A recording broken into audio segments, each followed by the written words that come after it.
नासिक में रहने वाली कौशल्या के बेटे की उम्र अब 25 से ऊपर हो चुकी थी, इसलिए उन्हें अब अपने बेटे की शादी की चिंता सताई जा रही थी। लेकिन अपने इकलौते बेटे की शादी को लेकर उनकी कुछ उम्मीदें थीं। देख सुमित्रा, दहेज का मुझे कोई खास लालच नहीं। लड़की चाहे जैसी भी हो, वो दिखने में एकदम सुंदर और गुणी होनी चाहिए। खासकर उसका रंग दूध की तरह सफेद, उसकी गोरी गोरी कलाइयां हो और गोरा गोरा चांद सा चेहरा।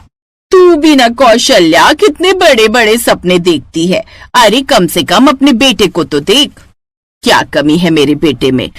दरअसल कौशल्या को एक गोरी बहू चाहिए थी, क्योंकि वो नहीं चाहती थी कि उसके बेटे की आने वाली बहू काले रंग की हो और आसपास की औरतें उसके काले रंग को लेकर उसे 100 बातें सुनाए, जैसे आज तक उसको सुनना पड़ा।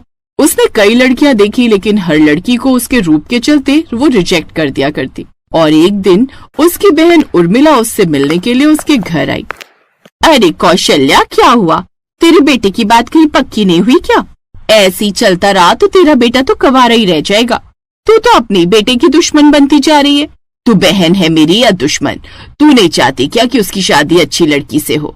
मैं चाहती हूँ उसका घर एक आदर्श रिश्ते की तरह बसा रहे, मेरी तरह वो समाज में ताने ना सुने। अरे मैं तो चाहती हूँ कि तेरे बेटे की शादी हो जाए, उसका घर बस जाए, लेकिन तू ही है मेरी बताई हुई लड़कियों को हर बार मना कर देती है। अब क्या उसके लिए आसमान से कोई अप्सरा उतर कर आएगी? अगर तू बुरा ना माने तो मैं एक बात कहूँ। तुमने इतने कड़वे बोल तो बोल ही दिए हैं, तो आगे भी बोल ही दो। मेरी बेटी है ना लंदन में, उसकी दूर की ननद है, रैना नाम है उसका। तू कहे तो मैं बात करूं? अरे नहीं नहीं, हमसे ये रहना मैना नहीं चलेगी। हमको तो अपनी दाल भात ही अच्छी लगती है। सोच ले, लड़की बहुत सुंदर है और दूध की तरह गोरी। देख, लड़की अच्छी है, करवा ले लड़के की शादी उससे, जिंदगी बन जाएगी तेरे लड़के की। ऐसी लड़की ना तुझे दोबारा कभी नहीं मिलेगी। अभी भी समय है तेरे पास, मेरी बात मान ले। ये सुनते ही कौशल्या सोफे पर चढ़कर नाचने लगती है, क्योंकि वो तो शुरू से ही गोरी लड़की चाहती थी। बात आगे बढ़ती है और रस्मो रिवाज के साथ विदेशी रैना की शादी अखिल से हो जाती है। शादी करके वो अपने ससुराल आती है। ओह गॉड, मुझे कितना पसीना आ रहा है यहाँ पर, ऊपर से कितनी ज्यादा गर्मी है। हमारे लंदन में तो बिल्कुल भी गर्मी नहीं होती, और कितने मच्छर है यहाँ, वहाँ तो होते भी नहीं है। ये मैं कहाँ आकर फंस गई। अरे बहुरिया, बरसात गर्मी सर्दी सब सहना है अब तुझे, यहीं रहना है। अपने कमरे में जाकर आराम कर ले, मैं नहीं चाहती कि तू बीमार पड़े। अखिल भी कुछ देर में आ ही जाएगा। रैना सबकी बातें सुनकर अपने कमरे में आराम करने के लिए चली जाती है। वहां जाते ही वो अपना घाघरा खोलकर रख देती है, जिसके नीचे उसने छोटे से शॉर्ट्स पहने होते हैं। उसने इधर चेंज किया और उधर अखिल देसी दूल्हा बना हुआ दाखिल हुआ, और वो क्या देखता है।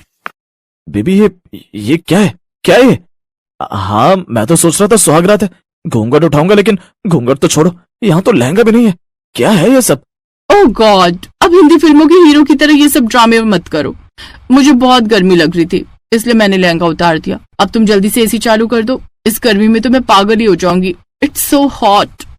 अब तो मैडम जी पागल होने के लिए तैयार रहो, क्योंकि हमारे यहाँ ये गर्मी तो पड़नी पड़नी है, और नासिक में तो कुछ ज्यादा ही पड़ती है। और बात रही एसी चालू करने की, तो वो तो मैं नहीं करूंगा। लेकिन क्यों? क्योंकि हमारे घर में एसी है ही नहीं। एक कूलर है, लेकिन वो माँ के कमरे में। अब आपको तो बिना एसी और बिना किसी सुविधा के सोना होगा। Oh no, what the hell is this? ये सुनकर हो गया उसका दिमाग खराब, क्योंकि ये उसके लिए बहुत बुरा था। उसे ठंडे वातावरण में रहने की जो आदत थी, ऐसे में वो भला गर्मी में कैसे एडजस्ट कर पाएगी। अगली सुबह, बहू अब कुछ बढ़िया सा खाना सबके लिए बना दे। सब लोग तेरी पहली रसोई का खाना खाना चाहते हैं, फिर वो ढेर सारे नेक भी देंगे। व्हाट? खाना? बट मुझे खाना बनाने को नहीं आता है, मैं सिर्फ बेक करना जानती हूँ, और इस गर्मी में मैं अगर रही ना तो मुझे तो लगता है कि कहीं मेरा ही तंदूर ना बन जाए। सच ही कहा है किसी ने, ये बाहर देश की लड़कियां भी ना बड़ी ही छुई मुई सी होती हैं। कुछ घंटों बाद तेरी मुंह दिखाई है, ऐसे में तो तू अपनी शक्ल इतनी बिगाड़ लेगी तो कैसे चलेगा। सबको दिखाना भी तो है कि मेरी बहू कितनी सुंदर है और मैं कैसी चांद सी बहू लेकर आई हूँ। मुझे तो लगता है इस गर्मी में मर ही ना जाऊं, वॉमिटिंग जैसा फील हो रहा है। I can't handle this. Raina गुस्से में बाहर आ जाती है। ये गोरी बहू के चक्कर में तो खाना भी ढंग का ना मिला, तब खुद ही कुछ बनाना पड़ेगा। कुछ घंटे बाद कौशल्या रैना के कमरे में आती है।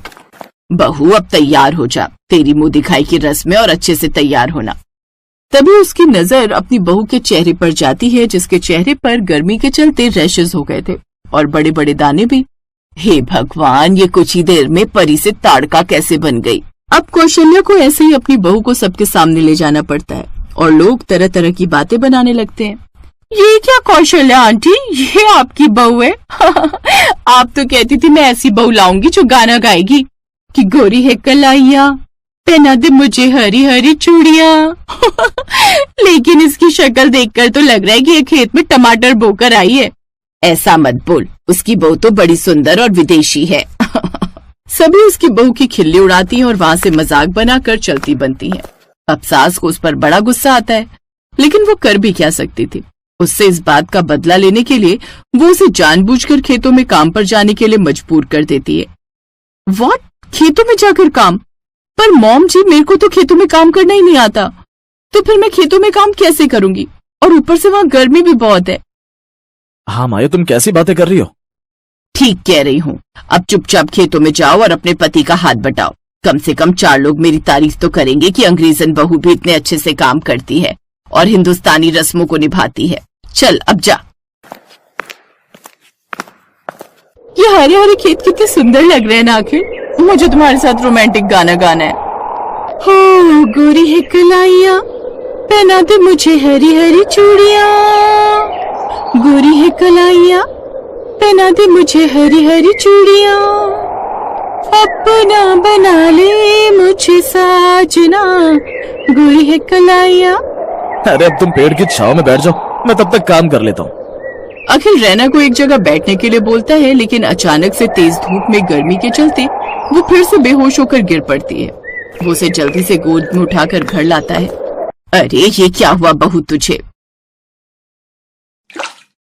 माँ, जब आप अपनी बहू को संभाल नहीं सकती तो मेरी शादी क्यों करवाई आपने? जब से शादी हुई है इसको देख रहा हूँ मैं, इसे गर्मी के कारण घर में नहीं रह जाता और आपने इसे खेतों में काम करने के लिए लगा दिया। ये क्या बात हुई माँ? कितनी खुदगर्ज हो माँ आप। लोगों को दिखाने के लिए, उनसे तारीफ सुनने के लिए आपने क्या हालत बना दी इसकी। लेकिन अब बस आपका बहुत हो गया।